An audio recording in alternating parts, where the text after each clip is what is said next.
नमस्कार दोस्तों, आपका स्वागत है अपनी YouTube चैनल PFP में। आज हम जुबिलेंट फूडवर्क्स के बारे में बात करने वाले हैं। स्टॉक अपने ऑल टाइम हाई से 40% नीचे आ चुका है, भारी गिरावट देखने को मिली है। आज भी स्टॉक हमें 6% क्रैश होता हुआ नजर आया। तो और कितनी गिरावट हो सकती है, कौन से लेवल तक स्टॉक आ सकता है और ऐसी सिचुएशन में एज ए रिटेल इन्वेस्टर हमें क्या करना चाहिए, इसके बारे में आज हम चर्चा करने वाले हैं।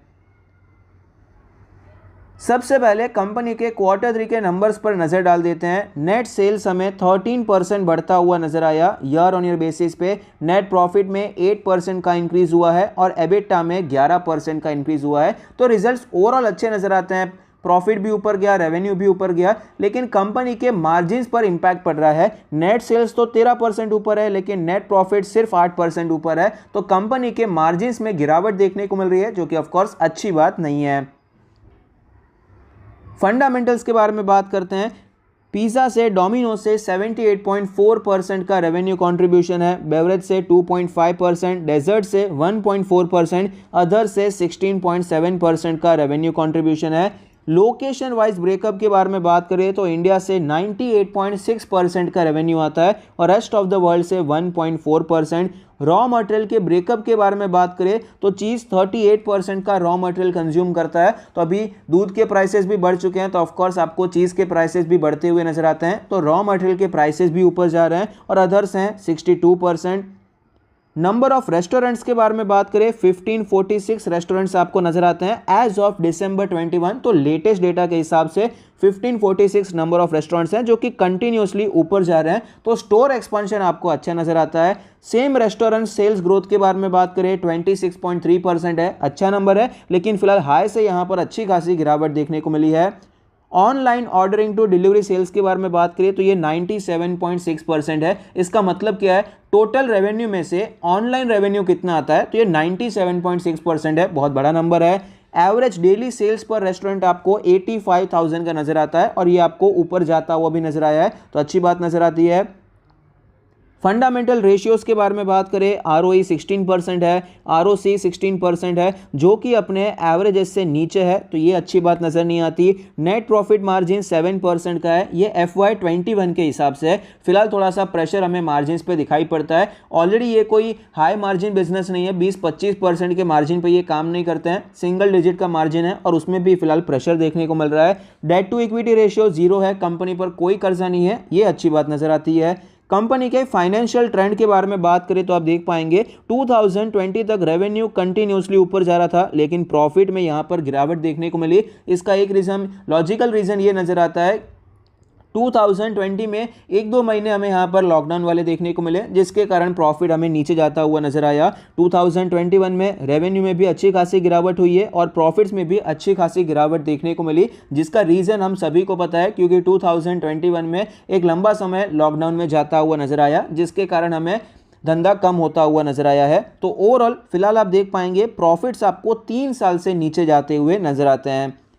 शेयर होल्डिंग पैटर्न के बारे में बात करें, टोटल प्रमोटर होल्डिंग है 41.94%, जिसमें से 0.55% प्लेज भी है। अच्छी बात यह है कि पिछले एक साल में कंटिन्यूसली ये जो प्लेज प्रमोटर होल्डिंग है उसका परसेंटेज आपको कम होता हुआ नजर आता है। Mutual fund 9.5%, other DII almost 2%, FIIs almost 40% और रिटेल कैटेगरी 7%।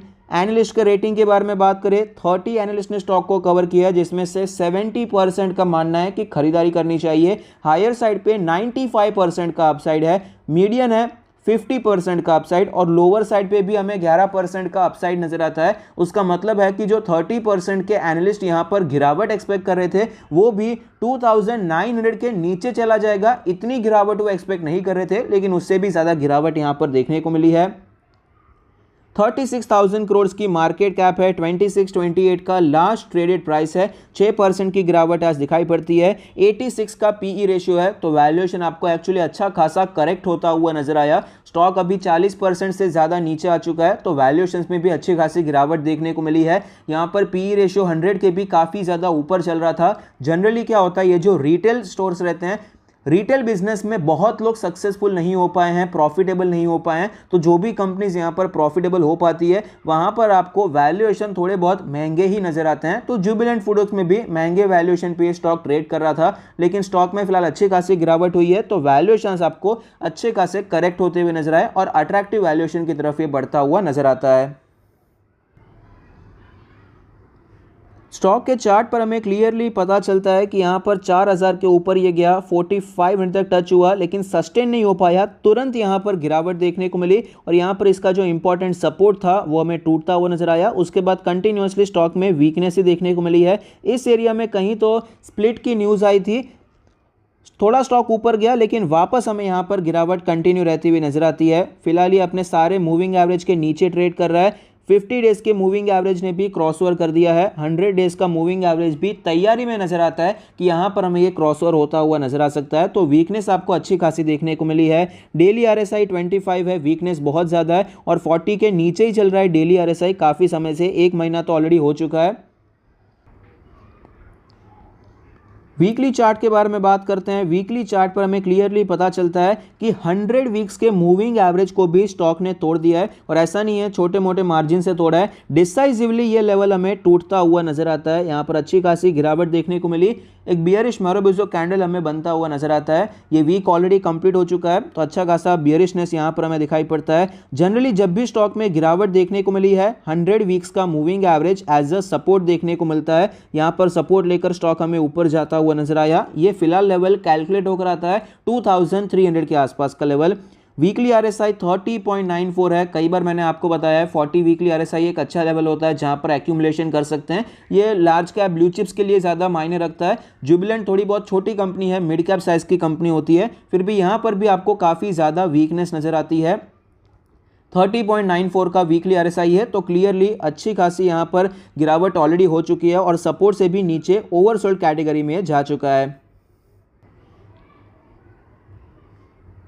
लास्ट टाइम जब हमने जुबिलेंट फूडवर्क्स के बारे में चर्चा किया था तब हमने 2 लेवल्स के बारे में डिस्कस किया था। सबसे पहला लेवल था 3500 का लेवल। ये लेवल इंपॉर्टेंट इसीलिए था क्योंकि यहाँ पर एक अच्छा खासा बुलिश कैंडल देखने को मिला, ब्रेकआउट हुआ था, तो इसका अपर रेंज एक सपोर्ट बन जाता है। तो यहाँ पर सपोर्ट लिया, ऊपर भी गया, लेकिन सस्टेन नहीं हो पाया, गिरावट हो गई। ये लेवल मैंने आपको बताया था कि अगर आपने यहाँ पर खरीदारी की है तो आपने कोई गलत प्राइस पे नहीं खरीदा है। और बाद में मैंने बताया था नीचे मल्टीपल सपोर्ट है, लेकिन मेजर सपोर्ट तो 2500 का लेवल ही दिखाई पड़ता है। काफी लोग मुझे बेयरिश कह रहे थे, लेकिन फिलहाल यहां पर अच्छी खासी गिरावट हो चुकी है और 2500 पे ऑलरेडी स्टॉक आ चुका है। अगर आपने वो वीडियो अभी तक नहीं देखा है, टॉप राइट कॉर्नर पे आपको लिंक मिल जाएगी। वो वीडियो बहुत ज्यादा इंपॉर्टेंट है, वो आप देखिए, क्योंकि वहां पर हमने रीजंस भी डिस्कस किए हैं कि स्टॉक में इतनी गिरावट क्यों देखने को मिल रही है। इस वीडियो में हम वो रिपीट नहीं करने वाले हैं। अगर आप यहां पर खरीदारी करते हैं, इन्वेस्ट करते हैं या फिर ट्रेड करते हैं, आपको पता होना चाहिए कि फिलहाल क्या यहां पर चल रहा है, क्यों इतनी गिरावट हो रही है।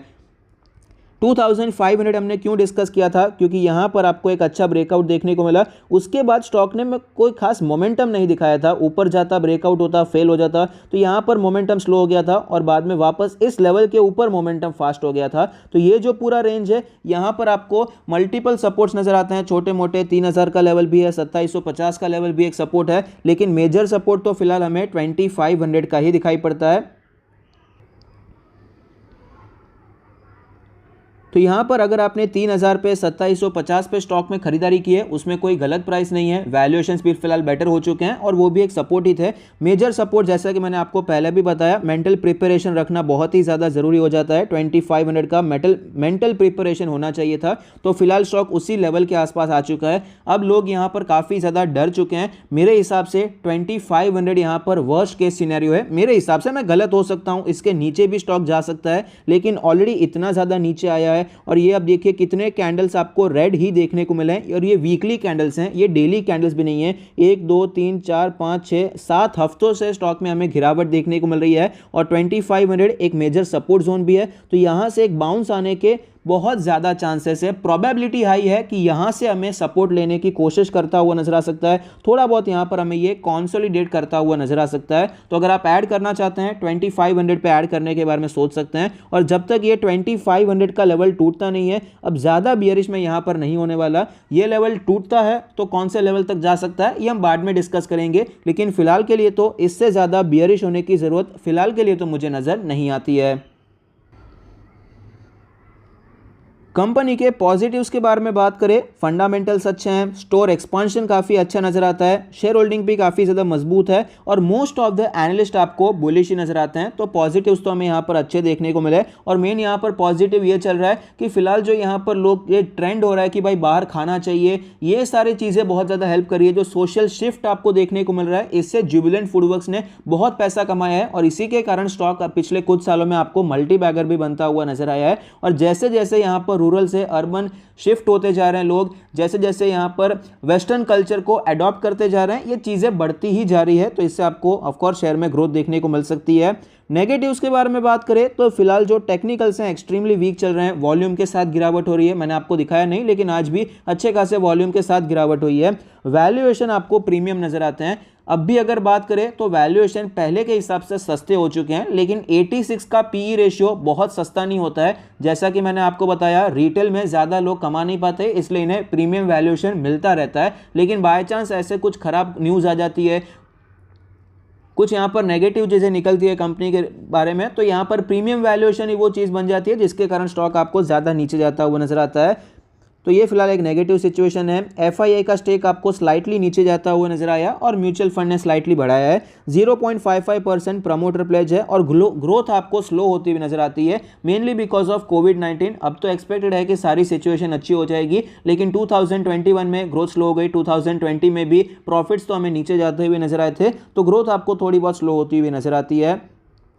तो फिलहाल यहाँ पर करना क्या चाहिए, शॉर्ट टर्म के लिए वीक है अवॉइड करना चाहिए, मिड टर्म के लिए वीक है अवॉइड करना चाहिए। 2500 के आसपास एक बार आ जाए, वहाँ पर हम बुलिश कैंडल का वेट करेंगे। कुछ ऐसे संकेत मिलते हैं तो वहाँ पर एक छोटे स्टॉप लॉस के साथ बड़े टारगेट के लिए हम खरीदारी कर सकते हैं, लेकिन फिलहाल तो अवॉइड करना चाहिए। लॉन्ग टर्म के लिए आप यहाँ पर एक्यूमुलेशन करने के बारे में सोच सकते हैं। आई होप आपको ये वीडियो पसंद आता है, आपके इन्वेस्टमेंट ट्रेडिंग डिसीजन में आपको ये मदद करता है। Thank you, stay happy, happy investing.